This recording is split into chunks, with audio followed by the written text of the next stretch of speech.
Hello children, and welcome to Shiloh Sunday School. My name's Donna. How have you all been?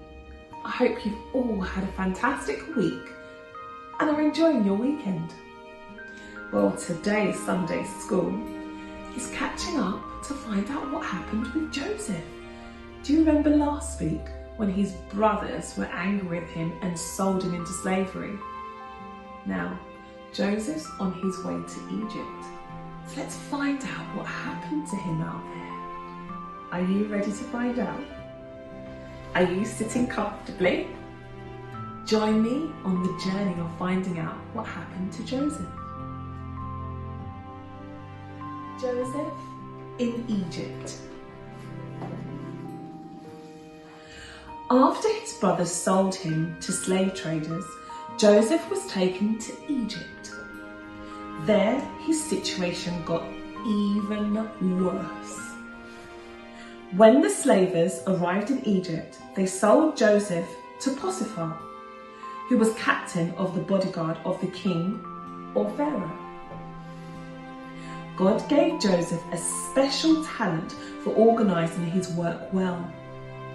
Because of God's blessing, everything Joseph tried to do, he did well. Potiphar was so impressed with his young slave's abilities that after a while he made Joseph manager over his entire household. Joseph was even in charge of much of Potiphar's business. Joseph was young, strong, talented and good looking. But trouble would not stay away. About this time, Potiphar's wife began to notice what a fine young man Joseph was. She began to pay lots of attention to him. Joseph knew her flirting was not right.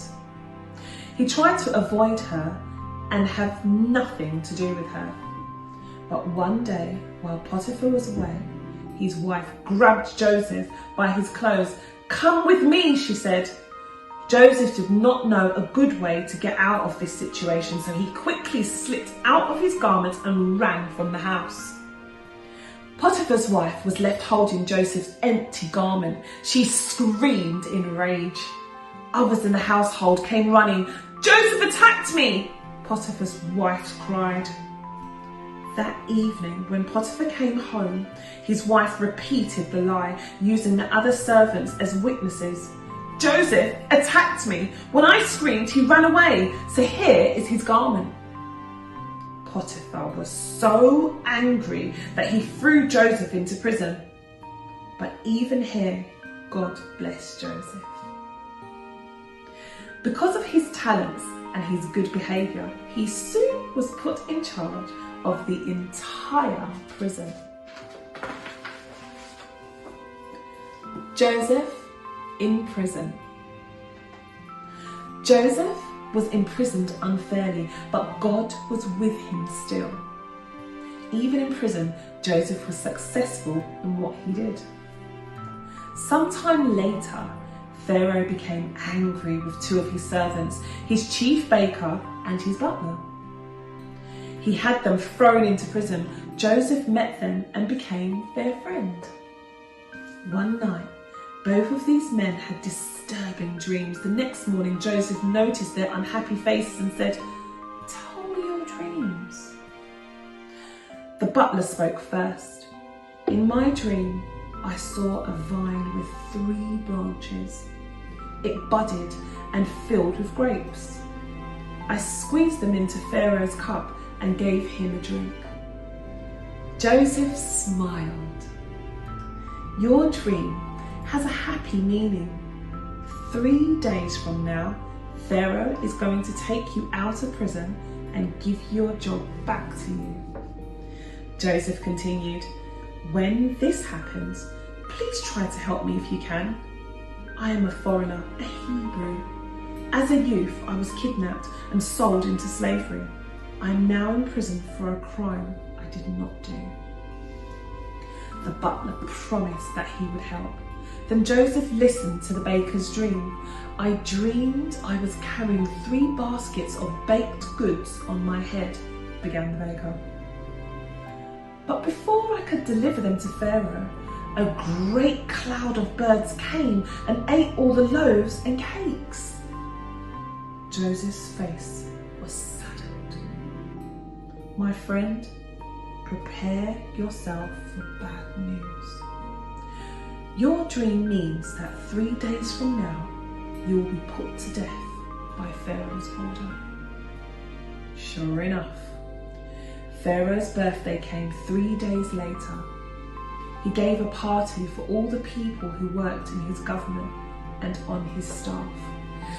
Just as Joseph had predicted, the butler was restored to Pharaoh's service, but the chief baker was sentenced to die a terrible death. The butler, however, forgot all about Joseph and his promise to him. Pharaoh's dream. While Joseph was still in prison in Egypt, something happened which changed his life and the future of all Egypt. One night, Pharaoh had a very disturbing dream. The next morning, he became very worried about what the dream might mean. Pharaoh called together the wisest magicians and thinkers of Egypt and told them about his dream. But they were just as confused about it as he was. Then Pharaoh's butler spoke. Now, I remember, back when the baker and I were in jail, we both had strange dreams. A young Hebrew explained and everything came true as he said. "Find this man immediately," cried Pharaoh. So Joseph was taken from the prison and brought before Pharaoh. Pharaoh told Joseph his dream. Out of the Nile River came 7 fat cows, followed soon after by 7 thin cows. Then the thin cows ate the fat cows. Soon afterwards, I had another dream. 7 plump ears of grain sprouted from a stalk, followed by 7 withered ears. The withered ears ate up the plump ears. God is trying to tell you the same thing in both dreams, explained Joseph.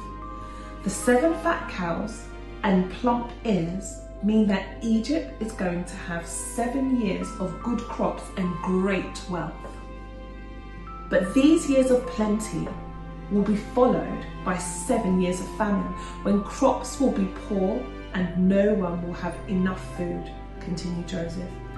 That's what the thin cows and withered ears mean. The famine will be so terrible that it will make everyone forget the 7 good years.